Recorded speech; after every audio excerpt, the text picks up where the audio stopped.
Hello guys, स्वागत है आपका समाधान स्टडी चैनल में। ये है निगाहे सफलता की ओर। दम है तो कर लो मैदान फतेह, अब किसने रोका है। तो दोस्तों, आपको बता दूं मैं कि आपके लिए अभी बहुत ही बड़ी खुशखबरी आई है और बहुत ही अच्छी गोल्डन अपॉर्चुनिटी आई है।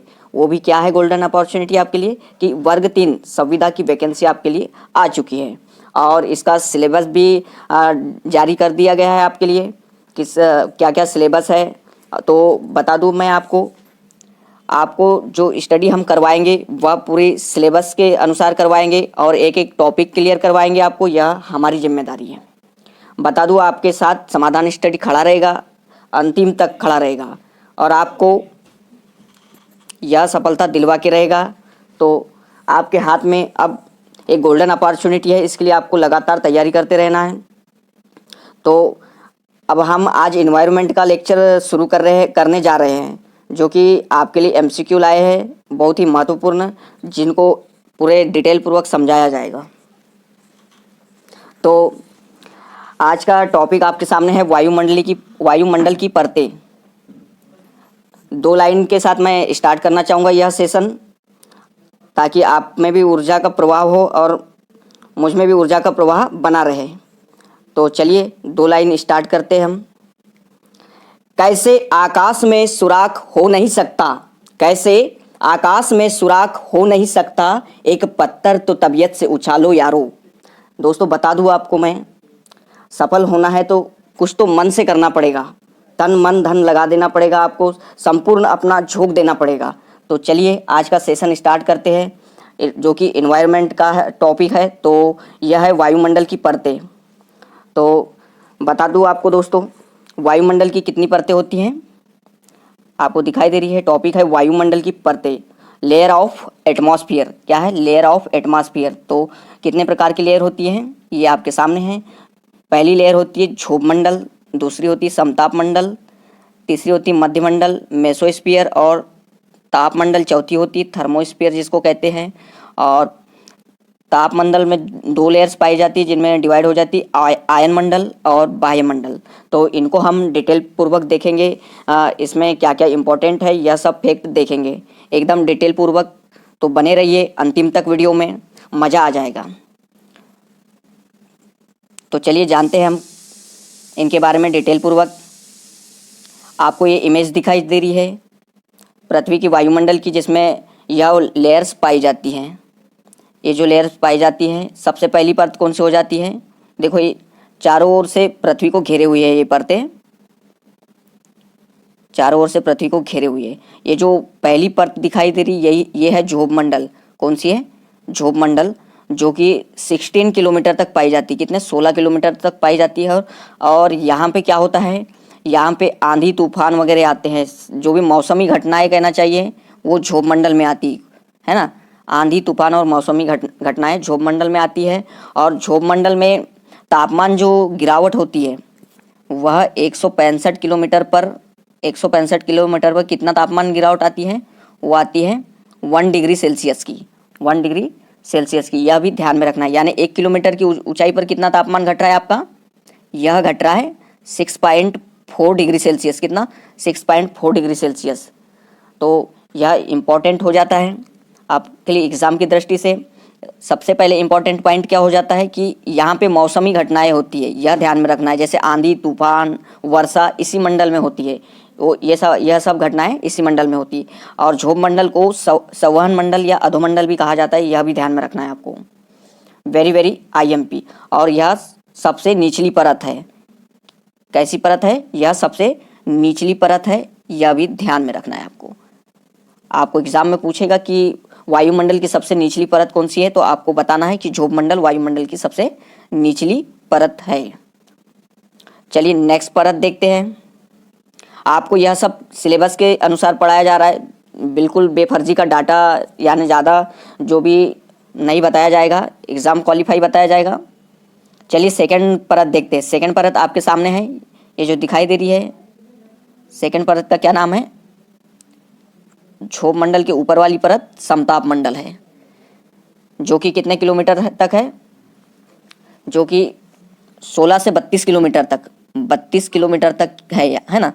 16 से 32 किलोमीटर की हाइट पे यह समताप मंडल पाया जाता है।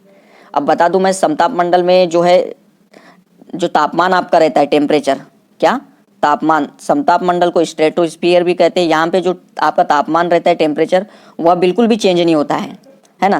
कैसा, बिल्कुल भी चेंज नहीं होता है, वह यहाँ पे सेम टेम्परेचर रहता है ना। कोई परिवर्तन नहीं होता, ना ही कम होता है ना ही ज़्यादा होता है, यहाँ पे सेम टेम्परेचर बना हुआ रहता है। अब यहाँ पे सेम टेम्परेचर बना हुआ रहता है तो इसका हमको क्या बेनिफिट मिलता है, यहाँ पे आप वायुयान की जो घटनाएं हैं वो अच्छी होती है। यहाँ पे कोई भी मौसमी घटनाएं नहीं होती है, यहाँ पे कोई भी मौसमी घटनाएं नहीं होती है। तो यहाँ पे हम एरोप्लेन हो गया, कोई भी विमान उड़ा सकते हैं, यहाँ पे कोई भी विमान उड़ा सकते हैं। यह इसके लिए बहुत ही अच्छी कंडीशन है वायुयान उड़ाने के लिए। तो बता दूं आपको मैं, यहाँ पे मुलाब मेघ, जो कभी कभी मंडल विशेष प्रकार के मेघों का निर्माण करते हैं, वो मेघ को क्या कहते हैं, यहाँ पे मुलाब मेघ कहते हैं। तो इम्पॉर्टेंट पॉइंट आपका यहाँ क्या था समताप मंडल में, कि यह दूसरी परत है ना, वायुमंडल की दूसरी परत है, और यहाँ पे मौसमी घटनाएं नहीं होती। और इम्पॉर्टेंट से इम्पॉर्टेंट पॉइंट कि ये जो यहाँ पे वायुयान उड़ाने के लिए सबसे अच्छी परत है, और यह यानी वायुयान उड़ाने के लिए एकदम अनुकूल परत है।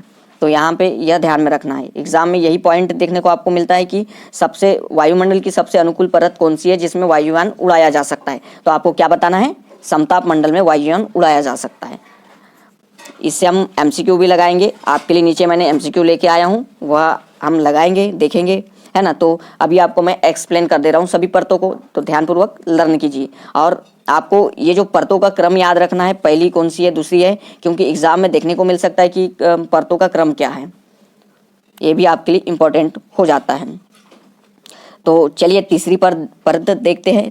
तीसरी परत कौन सी है, तो ये जो दिखाई दे रही है समताप मंडल के ऊपर वाली परत, कौन सी लेयर है यह, मध्यमंडल। मध्यमंडल, तो आपको बता दूं मैं मध्यमंडल के बारे में इम्पोर्टेंट फैक्ट। मध्यमंडल में जो है ओजोन, आपकी जो है ओजोन पाई जाती है, क्या पाई जाती है, ozone gas, O3 ozone gas पाई जाती है ना। जो कि क्या करती है ओजोन गैस, यह आपकी पृथ्वी की सुरक्षा कवच कहलाती है, यानी सूर्य से आने वाली जो पराबैंगनी किरणें होती हैं उससे आपके शरीर की सुरक्षा करती है। और बता दूं आपको मैं, अभी जो ओजोन परत में क्षरण हो रहा है वह किसके कारण हो रहा है, CFC। अब ये CFC क्या है, तो CFC का फुल फॉर्म है क्लोरोफ्लोरोकार्बन, जो कि आपके जो भी आप फ्रिज रेफ्रिजरेटर चलाते हो, इनसे जो यानी शीतलक गैस होती है, इससे CFC निकलती है। तो इसकी वजह से आपकी ओजोन क्षरण हो रही है। आपको पता होगा कि अंटार्कटिका में सबसे पहले ओजोन पे छेद देखा गया है, तो यह CFC के कारण देखा गया है। किसके कारण, CFC के कारण। तो मध्यमंडल में क्या पाई जाती है, मध्यमंडल को ओजोन मंडल भी कहा जाता है, यह आप ध्यान में रखिए, है ना। मध्यमंडल को ओजोन मंडल भी कहा जाता है यहाँ। तो अब ओजोन की बात आई, तो ओजोन को जो मापते हैं उसकी इकाई क्या है, डाप्सन। क्या इकाई है, डाप्सन, यह भी ध्यान में रखना है। चलिए नेक्स्ट लेयर देखते हैं। नेक्स्ट लेयर क्या है, आयन मंडल। कौन सी है, आयनोस्फीयर, आयन मंडल। मध्यमंडल के ऊपर वाली परत कौन सी है, आयनोस्फीयर, आयनोस्फीयर। तो ये जो आयनोस्फीयर है यह 60 से कितने किलोमीटर तक पाई जाती है, 640 किलोमीटर, 640 किलोमीटर तक पाई जाती है आयनोस्फीयर। अब आयन मंडल की बात कर रहे हैं हम, तो आयन मंडल भी कुछ लेयरों में बटी हुई रहती है। जैसे इसकी पहली परत बटी हुई रहती है डी लेयर में, कौन सी, डी लेयर में बटी होती है। और फिर E1 E2 है ना, F1 F2, इस प्रकार 5 लेयरों में आपकी आयन मंडल भी बटी हुई होती है। अब ये आयन मंडल का क्या काम है, यह भी जान लेना जरूरी है, इंपॉर्टेंट बात। जो कि अब आयन मंडल जो है वो शॉर्ट वेव यानी लघु तरंगों को आपकी परावर्तित करती है।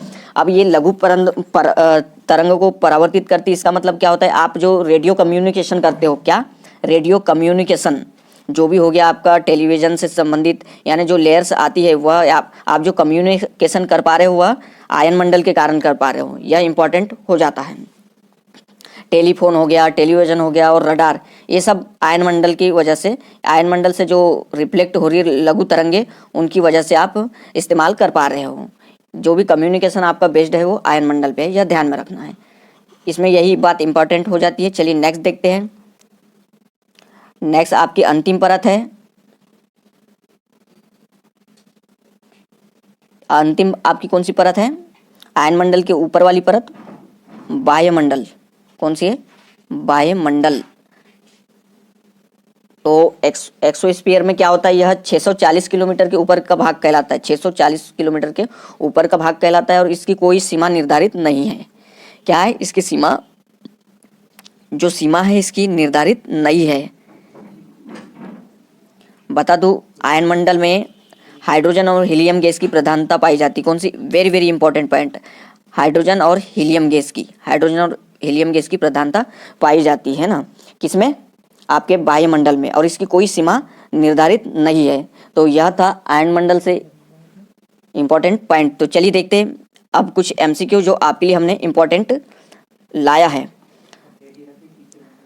और आप भविष्य के टीचर हो तो आप पेशेंस रखना सीखिए, धैर्य रखिए और अधिक से अधिक मेहनत कीजिए। आप हमारा भी ख्याल रखिए, हम भी एक टीचर है और आपके लिए इतनी मेहनत कर रहे हैं, तो लाइक और सब्सक्राइब और शेयर करना ना भूले। और वीडियो अच्छा लग रहा है तो आप अपने दोस्तों को अभी तुरंत शेयर कीजिए। बता दो आपको, आप एक भविष्य के नव निर्माता हो, आप एक नया भविष्य निर्माण करने वाले हो टीचर बनने के साथ ही। तो चलिए एमसीक्यू स्टार्ट करते हैं, बहुत ही शानदार और जानदार होगा सेशन। आपके सामने पहला क्वेश्चन है, वायुमंडल में क्या है? आपके सामने पहला क्वेश्चन, वायुमंडल में 99% भाग किन दो गैसों का विस्तार करता है? Very very IMP question. अब बता दूं मैं आपको, आपका जो वायुमंडल है वह विभिन्न गैसों का संगठन है, विभिन्न गैसों का संगठन है। इसमें बहुत सारी गैसें पाई जाती, क्या पाई जाती है? बहुत सारी गैसें पाई जाती है आपके वायुमंडल में। तो यह कौन कौन सी गैसें होती है जी, है ना? तो जानते हैं अपन कौन कौन सी गैसें होती है। बता दूं, नाइट्रोजन पाई जाती है आपके वायुमंडल में जो कि 78% होती है। कितनी? सर्वाधिक 78%। उसके बाद ऑक्सीजन का नंबर आता है, ऑक्सीजन का, ऑक्सीजन कितने प्रतिशत? 20.95% आपका ऑक्सीजन पाया जाता है। और बाकी अदर गैसेस भी पाई जाती है, जैसे कार्बन डाइऑक्साइड, CO2 का कितना परसेंटेज पाया जाता है? 0.003। तो बता दूं आपको मैं, अदर गैसें भी पाई जाती है, बट सबसे ज़्यादा जो इम्पोर्टेंट है वह है नाइट्रोजन और आपका ऑक्सीजन। तो यह जो दो गैसें हैं इनका सर्वाधिक विस्तार होता है, 99% भाग आपका पाया जाता है किनका? ऑक्सीजन और नाइट्रोजन का। तो यह आपका आंसर होगा, है ना? क्या क्या था क्वेश्चन आपका? वायुमंडल में 99% भाग किन दो गैसों का होता है? तो यह होगा नाइट्रोजन 78% और O2 कितना पाया जाता है आपका? 20.95%। तो यह बहुत ही अधिक मात्रा में पाया जाता है, तो यह इसका आंसर था। चलिए नेक्स्ट क्वेश्चन देखते हैं आपका। नेक्स्ट क्वेश्चन आपका है, वायुमंडल की सबसे निचली परत का क्या नाम है? अब मैंने आपको एक्सप्लेन किया था, पूरी परतों को ध्यानपूर्वक आपने लर्न किया, तो आपको आशा होगा कि आपको यह आंसर मालूम होगा। तो बता दूं आपको मैं, इसकी कौन सी है सबसे निचली परत? ध्रुव मंडल है, ध्रुव मंडल, जिसको अधोमंडल या संवहन मंडल भी कहा जाता है। और इसमें क्या होता है? मौसमी घटनाएं होती है। यह एग्जाम की दृष्टि से महत्वपूर्ण पॉइंट है। चलिए नेक्स्ट देखते हैं, नेक्स्ट क्वेश्चन। नेक्स्ट क्वेश्चन क्या है आपके सामने? खाद्य श्रृंखला के परस्पर समूह को क्या कहा जाता है? क्या है? खाद्य श्रृंखला के यानी फूड चेन के परस्पर समूह को क्या कहा जाता है? फूड चेन के परस्पर समूह को क्या कहा जाता है? श्रृंखला, अभिक्रिया, बायोमास का पिरामिड, खाद्य चक्र या खाद्य जाल। तो क्या कहलाएगा यह आपका? यह कहलाएगा खाद्य जाल कहलाएगा। वायुमंडल की सबसे ठंडी परत कौन सी है? वायुमंडल की सबसे ठंडी परत कौन सी है? नेक्स्ट क्वेश्चन आपका, तो क्या है आपकी? यह है मध्यमंडल। मध्यमंडल वायुमंडल की सबसे ठंडी परत है। यहाँ पे क्या होता है? एकाएक आपका टेम्परेचर गिर जाता है, एकाएक आपका टेम्परेचर जो है, तापमान गिर जाता है। यह सबसे ठंडी परत है। और मध्यमंडल में क्या पाई जाती है? O3। इसको मध्यमंडल को आयन मंडल भी कहते हैं, है ना? आयन मंडल में ओजोन पाई जाती है, यह ध्यान में, सॉरी, इसको मध्यमंडल को क्या कहा जाता है? ओजोन मंडल भी कहा जाता है। और ओजोन मंडल में O3 गैस पाई जाती है। और O3 गैस सूर्य से आने वाली पराबैंगनी किरणों से आपकी रक्षा करती है। चलिए नेक्स्ट क्वेश्चन देखते हैं। पारिस्थितिकी तंत्र प्राकृतिक अधिवासों पारिस्थितिकी तंत्र एवं प्राकृतिक अधिवासों का संरक्षण तथा उनके प्राकृतिक वातावरणों में प्रजातियों का जीवन जो है जनसंख्या का रखरखाव एवं प्रतिपादी के लिए प्रयुक्त पद है। तो आपको बताना है जो पारिस्थितिकी तंत्र एवं अधिवासों का संरक्षण है वह प्राकृतिक वातावरणों में प्रजातियों का जीवन सक्षम जनसंख्या का रखरखाव एवं प्राप्ति के लिए प्रयुक्त पद है। तो यह क्या है, तो बता दूं मैं आपको, यह क्या है, अपस्थानीय संरक्षण। अपस्थानीय संरक्षण। नेक्स्ट क्वेश्चन है आपके सामने, पारिस्थितिकी तंत्र का उदाहरण है। पारिस्थितिकी तंत्र का उदाहरण है तो क्या है पारिस्थितिकी तंत्र का उदाहरण? वायु, मृदा, तालाब या जल। तो क्या है, यह तालाब है। अब पारिस्थितिकी तंत्र होता क्या है आपको बता दूं, एक श्रृंखला होती है ना, जिसमें आपका पेड़ आता है ना, एक श्रृंखला चलती, चैन आती। अब पेड़ को खाने वाला क्या होता है, आपका उत्पादक होता है। क्या होता है, उत्पादक।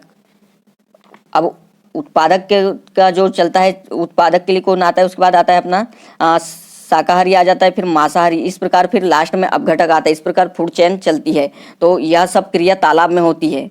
टोटल जो संपूर्ण पारिस्थितिकी वो तालाब में हो रही है। तालाब में कुछ पेड़ पौधे होते हैं, है ना, और कुछ उनको खाने वाले वो भी पाए जाते हैं, जीव जंतु। इस प्रकार, और जीव जंतु को हम मनुष्य लोग खा लेते हैं। इस प्रकार से फूड चेन चलते रहती तालाब में, यह भी ध्यान में रखना है।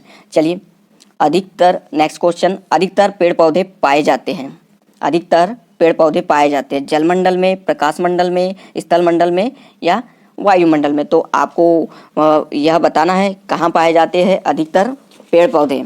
तो कहाँ पाए जाते हैं, तो यह आपको भी मालूम होगा कि स्थल मंडल पे सर्वाधिक पेड़ पौधे पाए जाते हैं। यह कॉमन सेंस वाली बात है कि पेड़ पौधे कहाँ पाए जाते हैं, तो स्थल मंडल में। इसका आंसर सबको मालूम होना चाहिए। अन्य मृत जंतुओं पर निर्वाह करने वाली प्राणी को क्या कहते हैं? अन्य मृत जंतुओं पर निर्वाह करने वाली प्राणी को क्या कहा जाता है?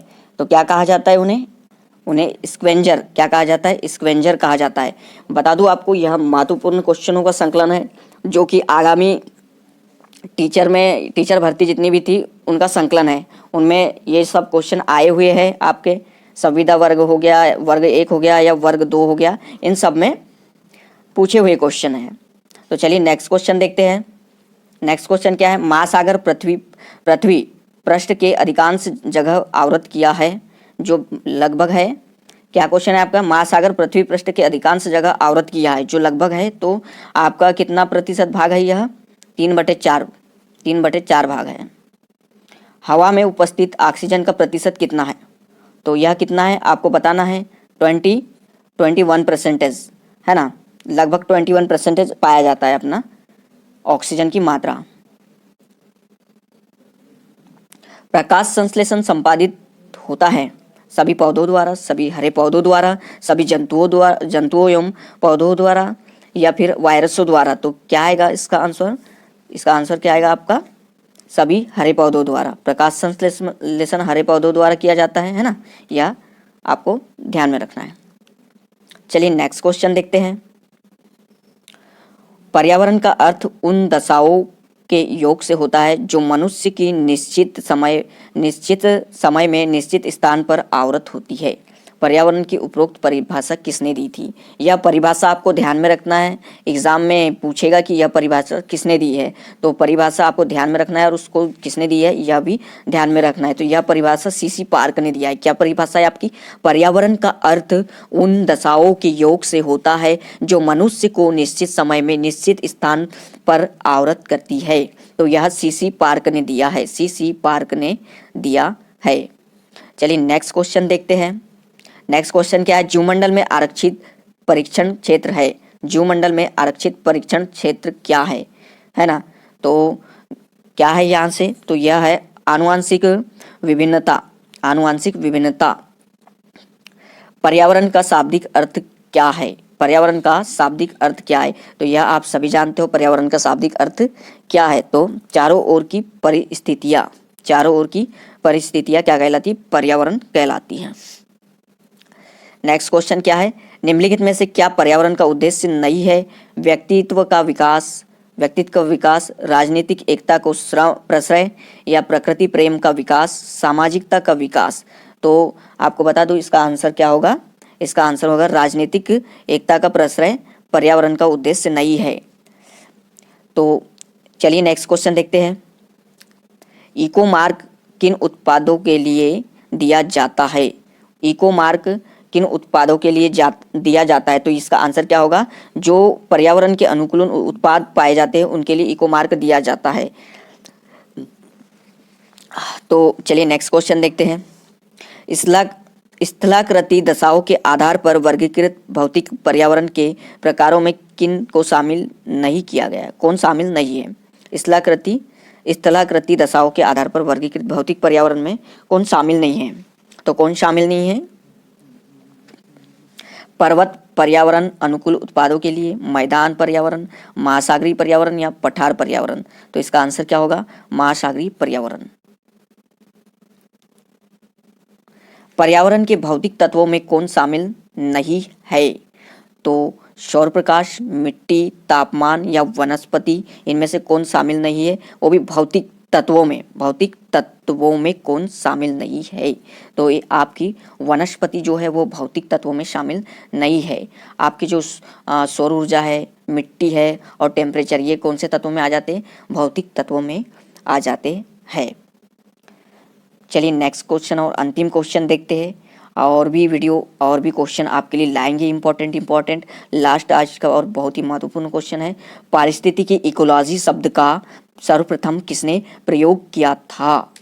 तो पारिस्थितिकी शब्द का जो है इकोलॉजी शब्द का प्रयोग सर्वप्रथम किसने किया था? तो आपको बता दूं मैं, यह शब्द किसने यूज किया था? यह किया था रीटर ने। किसने किया था? रीटर ने। तो दोस्तों यह था आज का सबसे महत्वपूर्ण सेशन।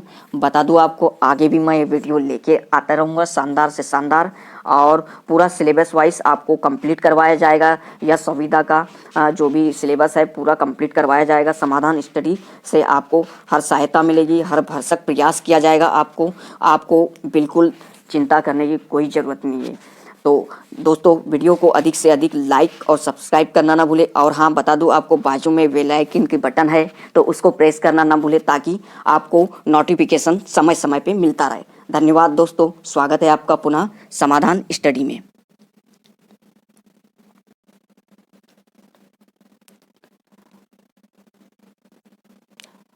हेलो साथियों, स्वागत है आपका समाधान स्टडी चैनल में। ये है निगाह सफलता की ओर। दम है तो कर लो मैदान फतेह, अब किसने रोका है। दोस्तों आज हम आपके लिए लाए हैं बहुत ही महत्वपूर्ण और शानदार वीडियो। हाँ दोस्तों, बिल्कुल ये सेकंड पार्ट है एनवायरनमेंट का, जो आपके लिए बहुत ही महत्वपूर्ण होगा। बहुत ही महत्वपूर्ण। बता दूं आपको मैं, बहुत ही शानदार और जानदार कलेक्शन है आपके लिए। तो चलिए आज का सेशन स्टार्ट करते हैं। बने रहिए शुरू से लेके अंत तक इस वीडियो में, और बेल आइकन को जरूर दबा दें ताकि समय समय पर आपको नोटिफिकेशन मिलता रहे। और हाँ, लाइक और सब्सक्राइब करना ना भूलें, ताकि मेरे इसमें ऊर्जा का प्रभाव बना रहे और मैं आपके लिए अच्छे अच्छे कंटेंट लाता रहूं। तो चलिए पहला क्वेश्चन स्टार्ट करते हैं। पहला क्वेश्चन आपके सामने है।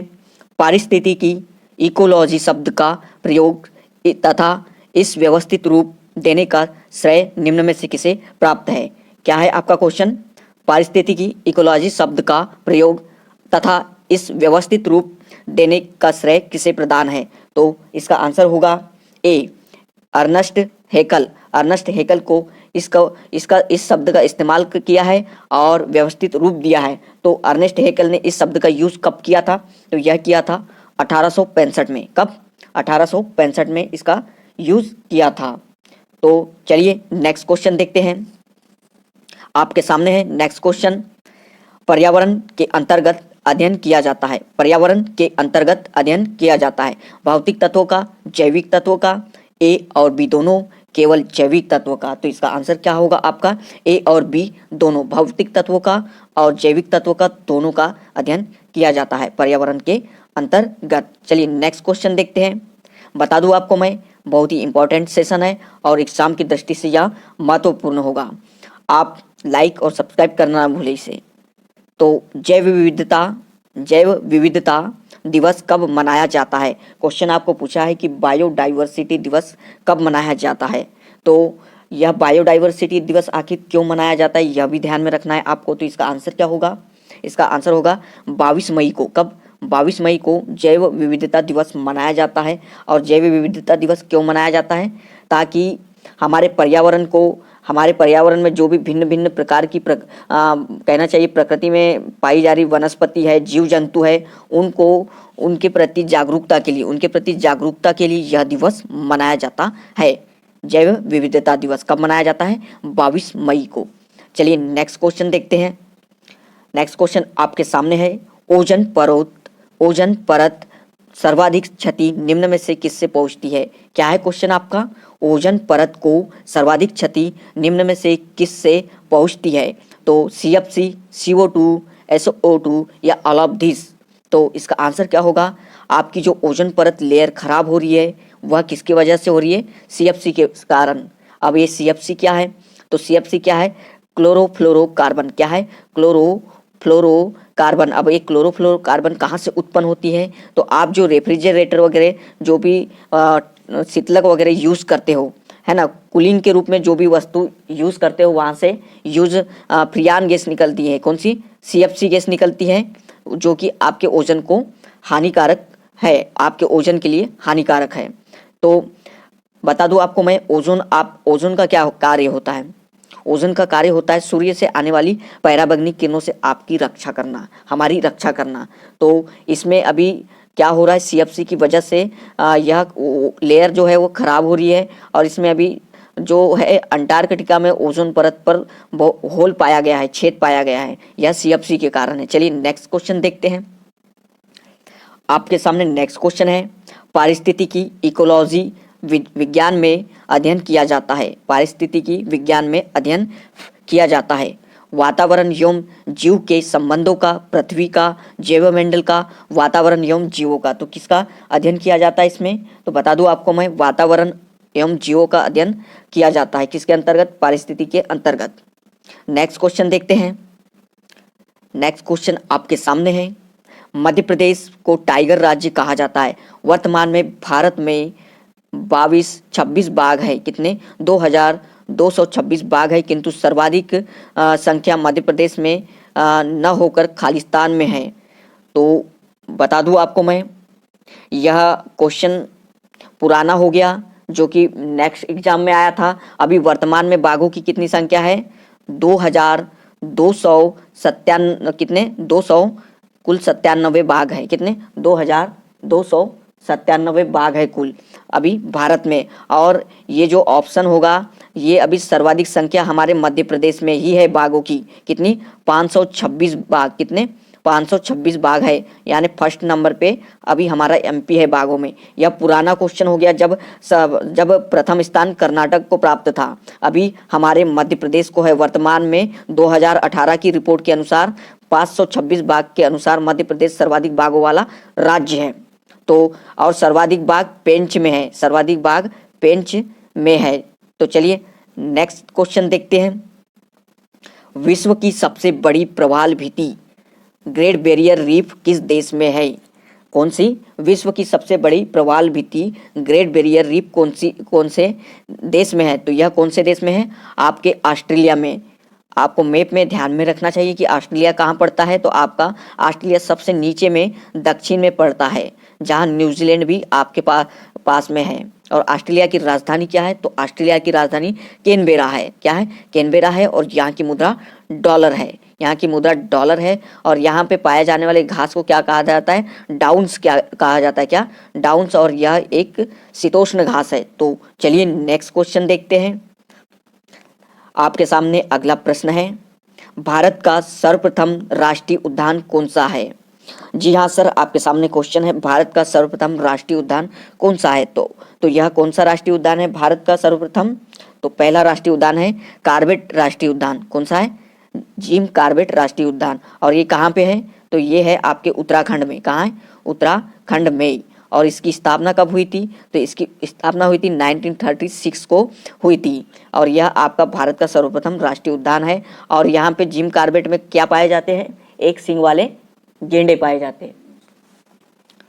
कॉर्बेट राष्ट्रीय उद्यान में एक सींग वाले गेंडे पाए जाते हैं। चलिए नेक्स्ट क्वेश्चन देखते हैं। नेक्स्ट क्वेश्चन आपका है, पर्यावरणीय पुस्तक रेड डाटा बुक निम्न में से किसकी सूची में शामिल है? तो आपके सामने है विलुप्त प्राय जीवों की सूची, नक्सलवादी सूची, समृद्ध जीवों की सूची या जंगली जीवों की सूची। तो बता दूं आपको, रेड डाटा बुक जो है, रेड डाटा बुक आपकी वह विलुप्त प्राय जीवों की सूची से संबंधित है।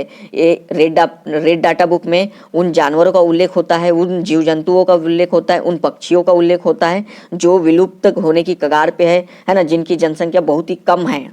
तो ऐसे जानवरों को, ऐसे जीवों को इसमें सूचित किया जाता है, इसमें संग्रहित किया जाता है। तो बता दूं, रेड डाटा बुक की जो है सबसे पहले कल्पना 1964 में की गई थी, यह भी ध्यान में रखना है आपको। नेक्स्ट क्वेश्चन आपके सामने है, ग्रीन हाउस गैसों के उत्सर्जन में विश्व में कौन सा देश प्रथम है?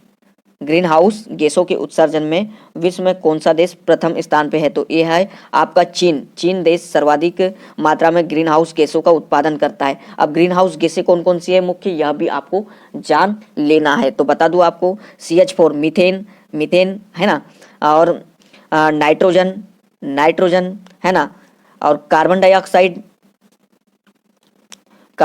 डाइऑक्साइड और जलवाष्प, ये मुख्य गैसें आ जाती है आपके इसमें, है ना। कौन कौन सी? मीथेन, नाइट्रोजन, कार्बन डाइऑक्साइड और जलवाष्प, ये ग्रीन हाउस गैसें हैं जो कि उत्सर्जित होती है ग्रीन हाउस प्रभाव से। तो ग्रीन हाउस प्रभाव की मुख्य गैस बोल देगा तो ये सबसे आती है CO2, कार्बन डाइऑक्साइड सबसे अधिक जिम्मेदार होती है ग्रीन हाउस इफेक्ट के लिए। इसे पौधाघर प्रभाव भी कहा जाता है। चलिए नेक्स्ट क्वेश्चन देखते हैं। नेक्स्ट क्वेश्चन आपके सामने है, ओजोन परत के क्षरण का सर्वप्रथम पता किसने लगाया था? ओजोन परत के क्षरण का सर्वप्रथम पता किसने लगाया था? तो यह पता किसने लगाया था? फोरमैन ने लगाया था ओजोन परत का। इसको O3 से सिंबल को दर्शाया जाता है, O3 से। और बता दूं आपको मैं, यह कौन से मंडल में मिलती है? तो यह आपके मध्य मंडल को ओजोन मंडल भी कहा जाता है। और बता दूं आपको, ओजोन परत को जो मापा जाता है वह उसकी इकाई है डाप्सन। क्या है? डाप्सन। यह भी ध्यान में रखना है। चलिए नेक्स्ट क्वेश्चन देखते हैं। निम्न में से किसका संबंध पारिस्थितिकी संतुलन से नहीं है?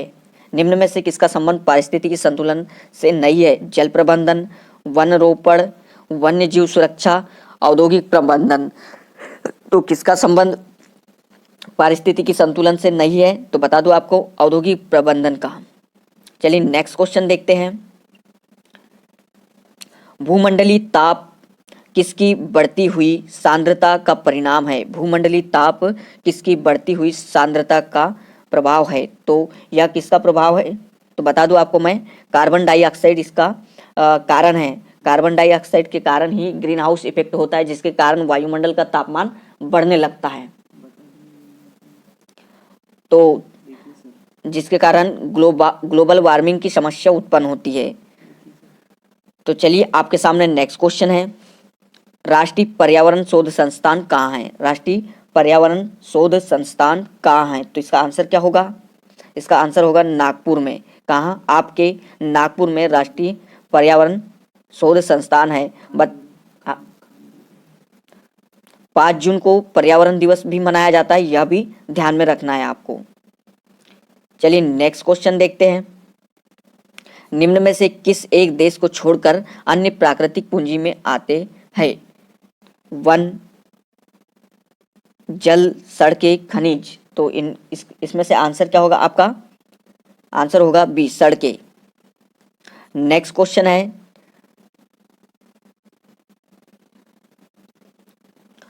नेक्स्ट क्वेश्चन आपके सामने है, चिपको आंदोलन का संबंध वृक्षों को काटे जाने से बचाने से है ना। चिपको आंदोलन का संबंध किससे है? वृक्षों के काटे जाने से बचाने से है, जो कि सुंदरलाल बहुगुणा के नेतृत्व में उत्तराखंड के चमोली में यह शुरू हुआ था।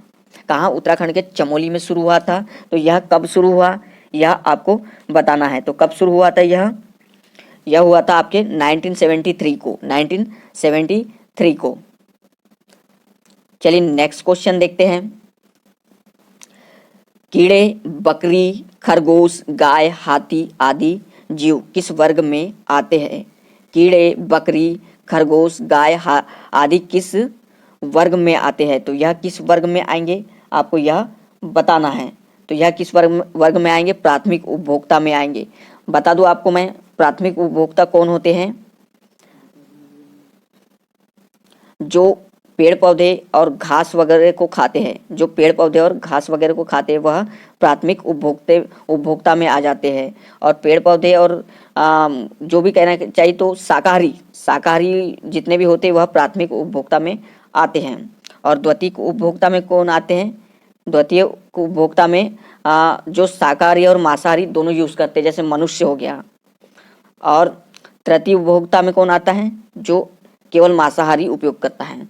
चलिए नेक्स्ट देखते हैं।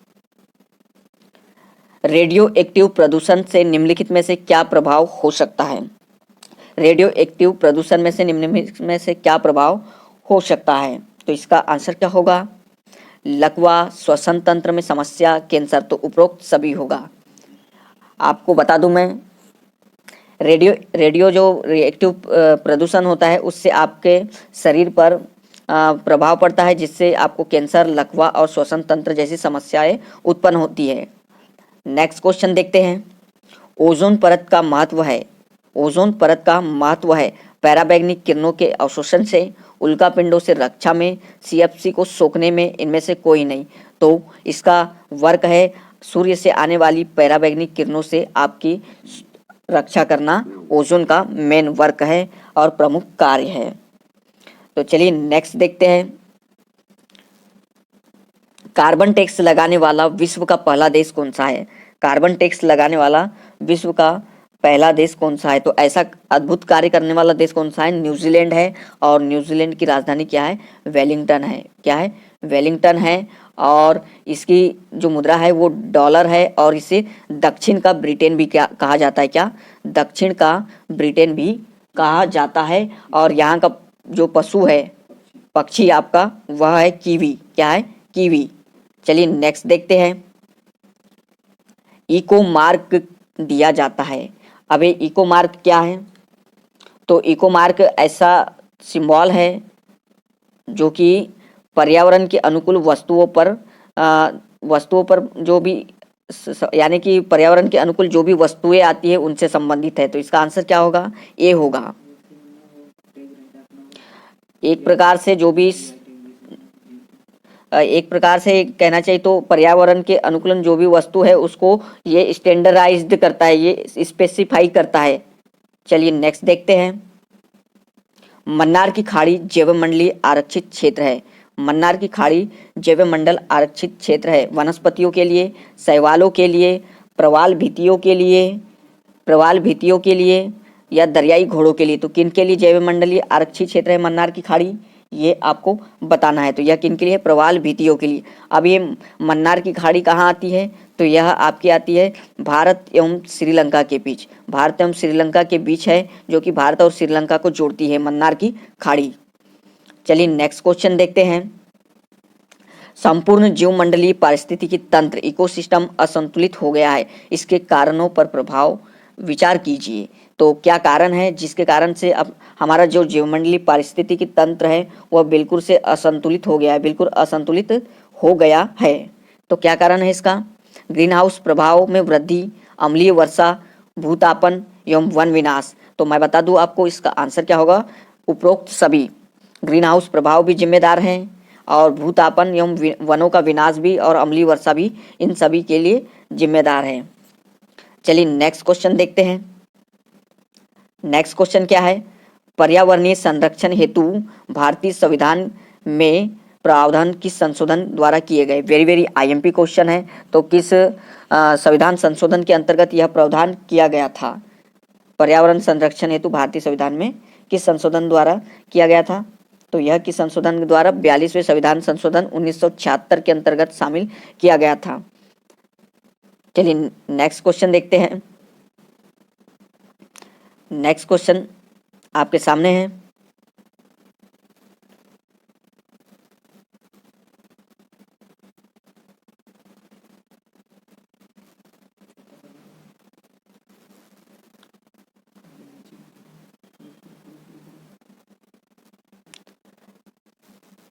तो चलिए नेक्स्ट क्वेश्चन आपके सामने है। क्या क्वेश्चन है? सभी प्रमुख पर्यावरणीय सम्मेलनों का मुख्य जोर किस पर रहा है? धारणीय विकास पर, कार्बनिक पदार्थों पर रोक पर, जैविक खेती एवं वन संरक्षण पर, उपरोक्त सभी पर। तो इसका आंसर क्या होगा?